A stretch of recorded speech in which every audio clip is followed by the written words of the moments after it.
Hi students, welcome back to my channel. இன்னைக்கு நம்ம வீடியோல என்ன பார்க்க போறோம்னா ஜியோமெட்ரிக்கல் இன்ஸ்ட்ருமெண்ட்னா என்ன, அதோட யூசஸ் என்னங்கறத தான் பார்க்க போறோம். இந்த வீடியோ பார்த்ததுக்கு அப்புறம் நீங்க ஒன்னு புதுசா சொல்லி தரலையே, ஆல்ரெடி உங்களுக்கு தெரிஞ்சது தானே சொல்லி தந்திருக்கீங்கன்னு நினைக்காதீங்க. எல்லாமே எல்லாருக்கும் தெரியும் நம்ம சொல்ல முடியாது. தெரியாம கூட பிள்ளைங்க இருப்பாங்க. அவங்களுக்காக தான் இந்த பர்టిక్యులர் வீடியோ. வாங்க டிலே பண்ணாம நம்ம வீடியோக்குள்ள போகலாம்.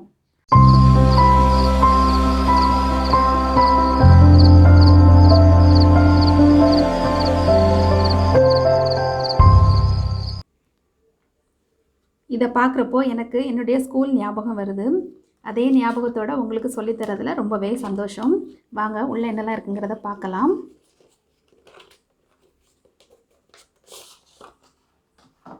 உள்ளே என்ன கொடுத்துருக்காங்கன்னு வாங்க பார்க்கலாமா. இது வந்து பென்சில். சரி, அந்த பென்சில் நமக்கு தெரியும் எதுக்குன்னா ஜஸ்ட்டு லைனை ட்ரா பண்ணுறதுக்கோ இல்லைனா பாயிண்ட்டை மார்க் பண்ணுறதுக்கோ நமக்கு யூஸ் ஆகுது இல்லையா. இது ஆல்ரெடி நம்ம எல்லாருக்கும் தெரியும். நெக்ஸ்ட்டு பார்க்குறது ரூலர். இதுக்கு பேர் என்னென்னா ரூலர், ஸ்கேல் நம்ம சொல்லுவோம்.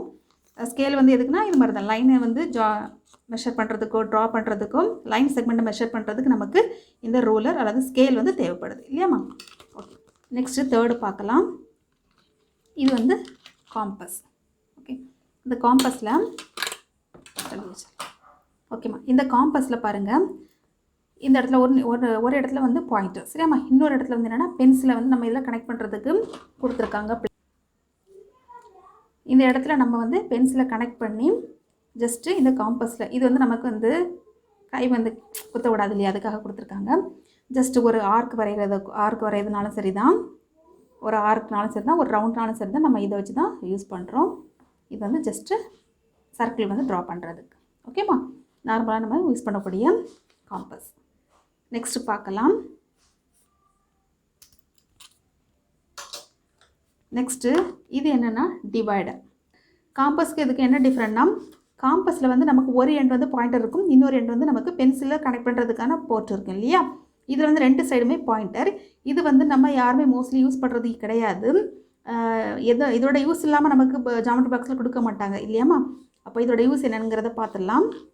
யூஸ்வலாக நம்ம வந்து ரீடிங்ஸ் பண்ணும்போது இப்போ லைன் செக்மெண்ட் இருக்குன்னு வச்சுக்கோங்களேன். இந்த லைன் செக்மெண்ட் இதோட லென்த் எவ்வளோ இருக்குங்கிறத நம்ம கால்குலேட் பண்ணுறதுக்கு லென்த் அல்லது நம்ம ரீடிங்ஸ் எடுக்கிறோம் சரியா. இப்போ இதோட லென்த்தை வந்து அக்யூரேட்டாக நம்ம பார்க்குறோன்னா, இப்போ 5 சென்டிமீட்டர் நம்ம ஜஸ்ட்டு பாயிண்ட் பண்ணணுன்னா நம்மளுடைய ஐசைட் சரி, நம்ம பார்க்குறோம் இல்லையா, பார்க்கும்போது நம்ம ஜஸ்ட்டு அதுக்கு நேரே பார்ப்போம். இல்லைனா கொஞ்சம் ரைட் சைடு அல்லது லெஃப்ட் சைடு வந்து மூவ் பண்ணி பார்க்கும்போது ஒரு பாயிண்ட் மிஸ் ஆகுது வாய்ப்பு இருக்குது. ஒரு பாயிண்ட் இப்போ இதுதான் எக்ஸாக்ட் பாயிண்ட்னா நம்ம ஒன்றில் இந்த இடத்துல மார்க் பண்ணுறதுக்கு வாய்ப்பு இருக்குது, இல்லைனா இந்த இடத்துல மார்க் பண்ணுறதுக்கு. ஓகேவா, இந்த இடத்துல ஓகேவா நம்மளுடைய ஐ வியூ இந்த மாதிரி இருக்குன்னு வச்சுக்கோங்களேன். ஸோ இந்த இடத்துல பார்க்கலாம், இல்லைனா இந்த இடத்துல பார்க்கலாம். இதுக்கு பேர் தானே பொசிஷன் எரர். ஓகேம்மா, இதுக்கு பேர் வந்து பொசிஷன் எரர்னு நம்ம சொல்வோம். இந்த எரர் அவாய்ட் பண்ண வேண்டிய என்ன பண்ணுவாங்கன்னா, இந்த இடத்துல இப்படி கரெக்ட் அக்யூரேட்டாக 5னா கரெக்டாக இந்த இடத்துல மிஸ் ஆக வாய்ப்பு இல்லை. இப்போ கரெக்டாக நம்ம வச்சுட்டோன்னா அந்த இடத்துல ஈஸியாக நம்ம கரெக்டாக பாயிண்ட் பண்ணிடலாம். புரியுதாம்மா, இந்த இடத்துல பாயிண்ட் பண்ணும்போது நமக்கு மாறாது. ஸோ அதுக்காக தான் நம்ம இந்த டிவைடரை யூஸ் பண்ணுறோம். நம்ம யூஸ்வலாக யூஸ் பண்ணுறது கிடையாது. ஓகே, மெயின் யூஸ் என்னென்னா, இப்போது இந்த லைனோட லென்த் எவ்வளோன்னு கேட்டால் நம்ம ஈஸியாக கால்குலேட் பண்ணிடலாம் இல்லையாம்மா. எவ்வளோ இருக்கும் பாருங்கள். இப்போது இந்த லைனோட லென்த்து 1 to 7 வரைக்கும் இருக்குங்கிறத நம்ம ஈஸியாக சொல்லிடலாம். ஓகேவா.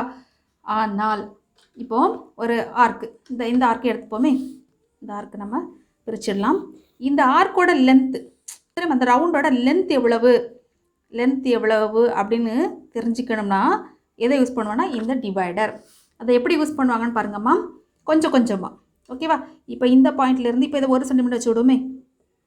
1 சென்டிமீட்டர் கரெக்டாக அளந்துருவோம். இது வந்து 1 சென்டிமீட்டர் கரெக்டாக. நம்ம 1 சென்டிமீட்டர் நான் வச்சுருக்கேன், தெரியும்னு நினைக்கிறேன். அப்போது 1 சென்டிமீட்டரில் இருந்து ஒவ்வொன்றா கொஞ்சமாக மார்க் பண்ணி 1 2 ஓகேம்மா. அடுத்து இப்படி மூவ் பண்ணி இது வந்து 3rd, அப்போது இது வந்து 4. ஓகேம்மா, தெரியுதாம்மா. இது வந்து அடுத்து நெக்ஸ்ட்டு மூவ் பண்ணுறேன் 5, அடுத்து 6 கொஞ்சமாக 6, அடுத்து மறுபடியும் நான் ரொட்டேட் பண்ணுறேன் 7 கரெக்டாக, அடுத்து 8, அடுத்து 9 தெரியுதாம்மா. அடுத்து பாருங்கள் 9, அடுத்து 10. அடுத்து 11. புரியுதாம்மா? அது 12.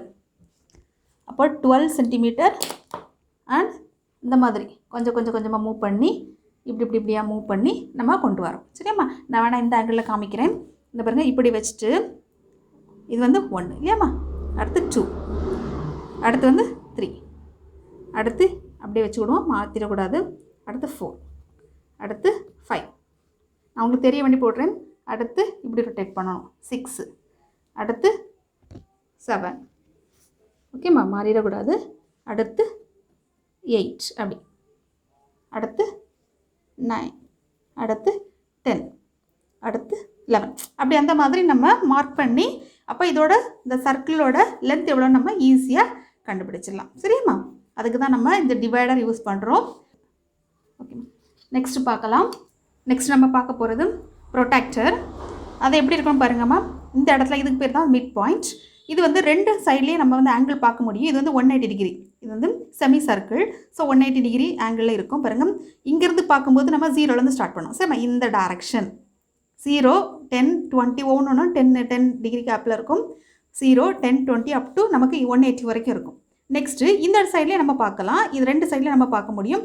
இங்கேருந்து பார்க்கும்போது நம்ம இங்கேருந்து தான் 0லேருந்து நம்ம ஸ்டார்ட் பண்ணணும். மிட் பாயிண்ட் வந்து நமக்கு 90 டிகிரி. ஓகேம்மா? இது வந்து 180 டிகிரி ப்ரொடெக்டர். ஓகேம்மா, மிட் பாயிண்ட். ஓகே, இது எதுக்கெலாம் யூஸ் ஆகுதுன்னா ஆங்கிள், அதோட கோணங்கள் எவ்வளவு 30 டிகிரியா 20 டிகிரியாக மார்க் பண்ணுறதுக்கு நமக்கு இது யூஸ் ஆகுது. நெக்ஸ்ட்டு பார்க்கலாம் பாருங்கள். நெக்ஸ்ட் நம்ம பார்க்க போகிறது செட் ஸ்கொயர்மா. இதுக்கு பேர் தான் செட் ஸ்கொயர். இதில் இதுக்கு என்ன டிஃப்ரெண்ட்டு பாருங்கம்மா. இருக்கட்டு இந்த இடத்துல இது ரெண்டுமே வந்து 90 டிகிரி. சரிம்மா? இது இந்த ஆங்கிள் பாருங்கள், இது வந்து 90 டிகிரி. ஓகேவா? இது வந்து 45 டிகிரி, இது வந்து 45 டிகிரி. ஓகேம்மா? அதே எங்கே வாங்க பாருங்கள், இதுவும் 90 டிகிரி, 90 டிகிரி மாற்றம் இல்லை. இது வந்து என்னென்னா 30 டிகிரி, இது வந்து 60 டிகிரி. புரியுதாம்மா? இந்த ரெண்டு செட் ஸ்கொயருக்குள்ள டிஃப்ரெண்ட் இது தான். 90 டிகிரி 45 டிகிரி 45 டிகிரி, இது வந்து 90 டிகிரி 60 டிகிரி 30 டிகிரி. இப்போ நமக்கு தெரியும் ட்ரையாங்கிளோட டோட்டல் வந்து ஆட் பண்ணும்போது நமக்கு என்ன கிடைக்கும், 180 டிகிரி கிடைக்கணும். ஆட் பண்ணிங்கன்னா நமக்கு 180 டிகிரி கிடைக்கும். நெக்ஸ்ட்டு இப்போ இதோட யூசஸ் என்னங்கிறத பார்க்கலாம். இது எதுக்கு யூஸ் ஆகுதுன்னா பேரலல் லைன். ஓகேம்மா? இதுதான் பேரலல் லைன், அதாவது இணையான லைன். இந்த லைனுக்கு இணையாக இருக்குது. So parallel line. ஓகேம்மா? Next perpendicular line. பெர்பெண்டிகுலர் என்னமா, செங்குத்து. இது வந்து செங்குத்து கோடு, இது வந்து இணைக்கோடு. இதுக்கு பேர் வந்து இணைக்கோடு, இது வந்து செங்குத்து கோடு. இந்த ரெண்டு ட்ரா பண்ணுறதுக்கு யூஸ் ஆகுது. அதை எப்படி ட்ரா பண்ணலாங்கிறத லைட்டாக பார்த்துடலாம். ஃபஸ்ட்டு என்ன ட்ரா பண்ணலான்னு பாருங்கம்மா. இப்போ இது வந்து ரெஃபரன்ஸ் லைன். சரியாம்மா?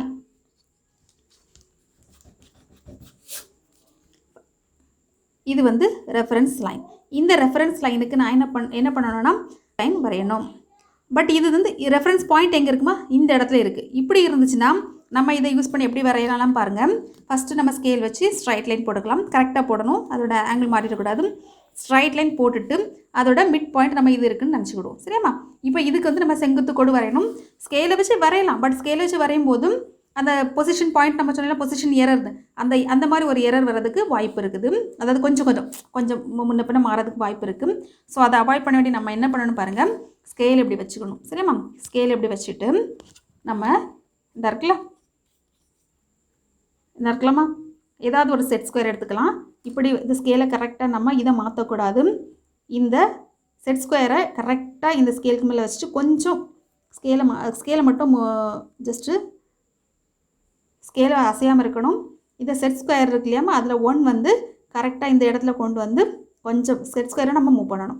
மூவ் பண்ணி இந்த மாதிரி நம்ம ட்ரா பண்ணணும். இதுதான் நம்ம 90 டிகிரி செங்குத்து கோடு. புரியுதாம்மா? இது வந்து ரெஃபரன்ஸ் பாயிண்ட் மிடில் இருக்குது. இது வந்து ஃபஸ்ட்டு. நெக்ஸ்ட்டு என்ன பார்க்க போகிறோன்னா இது வந்து ரெஃபரன்ஸ் லைன். சரியாம்மா? இந்த லைனில் ரெஃபரன்ஸ் பாயிண்ட் இந்த இடத்துல இருக்குது. ஓகேவா? இப்படி இருந்துச்சுன்னா நம்ம பெர்பெண்டிகுலர் லைன், இந்த லைன் நம்ம ட்ரா பண்ண போகிறோம். இதுதான் நம்ம வந்து ட்ரா பண்ண போகிறோம். இந்த லைனை எப்படி ட்ரா பண்ணலான்னு பாருங்கள். அதுக்கு ஒரு ஸ்ட்ரைட் லைன் போட்டுக்கலாமா, ஒரு கரெக்டான ஸ்ட்ரைட் லைன் கரெக்டாக போடணும். போட்டுட்டு இப்போ ரெஃபரன்ஸ் பாயிண்ட் இந்த இடத்துல இருக்குன்னு வச்சுவிடுவோமே, இந்த இடத்துல இருக்குன்னு வச்சுவிடுவோம். அதுக்கு என்ன பண்ணணும்னு பாருங்கள். இருக்கு இல்லையா, இந்த இந்த நம்ம செட் ஸ்கொயரை கரெக்டாக இந்த லைனுக்கு கரெக்டாக டச் ஆகிற மாதிரி இப்படி வச்சுட்டு இந்த ஸ்கேலை கரெக்டாக இந்த இடத்துல வைக்கணும். சரியாம்மா? இந்த ஸ்கேலை நம்ம மூவ் பண்ணக்கூடாது. இந்த ஸ்கேலை நம்ம கரெக்டாக இதுக்கு நேரே வச்சுட்டு இருக்குல்ல இந்த செட் ஸ்கொயரை மட்டும் கொஞ்சம் மூவ் பண்ணணும். இப்படி வச்சுட்டு இதை நம்ம மூவ் பண்ணுறோம். ஓகேம்மா? பாருங்கள், நம்ம ஸ்கேலை மூவ் பண்ணலை, இதுதான் நம்ம மூவ் பண்ணுறோம். தெரியும் நினைக்கிறேன். இந்த இடத்துல பாருங்கள், இதுதான் நம்ம மூவ் பண்ணுறோம். மூவ் பண்ணி கரெக்டாக இது கரெக்டாக அந்த பாயிண்ட் அட்ஜஸ்ட் பண்ணுற மாதிரி ஒரு லைன் வரைகிறோம். சரியாம்மா? இதான் வந்து 90 டிகிரி பெர்பெண்டிகுலர். பெர்பெண்டிகுலர்னால் செங்குத்து கோடுன்னு அர்த்தம். அப்போது ஃபஸ்ட்டு நம்ம பார்த்தது ரெஃபரன்ஸ் பாயிண்ட் வந்து மிடில் இருக்கும். இப்போ நம்ம பார்க்குறது ரெஃபரன்ஸ் பாயிண்ட் மேலே இருக்குது, டச் பண்ணாமல் மேலே இருக்குது. லைனில் டச் பண்ணாமல் மேலே இருந்துச்சுன்னா இப்படி வரைகிறது. ஓகேம்மா? நெக்ஸ்ட்டு தேர்டு பார்க்கலாம். தேர்டாக நம்ம பார்க்க போகிறது பேரலல் லைன். இணைக்கோடு நம்ம சொல்லுவோம் இல்லையா? இது வந்து ரெஃபரன்ஸ் லைன். இதுக்கு இணையாக நம்ம ஒரு கோடு வரையணும். இந்த கோடு எப்படி நம்ம செட் ஸ்கொயரை வச்சு யூஸ் பண்ணி வரையலாம்னு பார்க்கலாம். இதுக்கு நம்ம ஒரு ஸ்ட்ரைட்டாக லைன் வரைஞ்சிக்கலாமா? வரைஞ்சிட்டு அதுக்கு நம்ம ஃபஸ்ட்டு 2 செட் ஸ்கொயரை யூஸ் பண்ணி நம்ம எப்படி வரையலாங்கிறத பார்க்கலாம். பாருங்கள், இந்த மாதிரி கரெக்டாக இதுக்கு பேரலாக அந்த லைனை டச் பண்ணுற மாதிரி 45 டிகிரி ஒன்று இருக்கு இல்லையா? அந்த செட் ஸ்கொயரை இப்படி வச்சுக்கலாம். நெக்ஸ்ட்டு இந்த செட் ஸ்கொயர் இருக்கலாமா? இந்த மாதிரி கரெக்டாக அதுக்கு டச் பண்ணுற மாதிரி.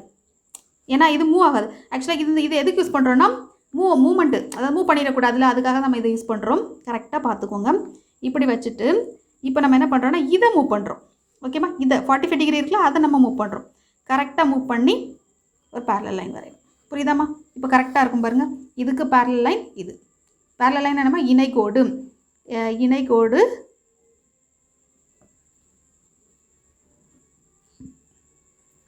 Parallel line. சரியாம்மா? அவ்வளோதான்.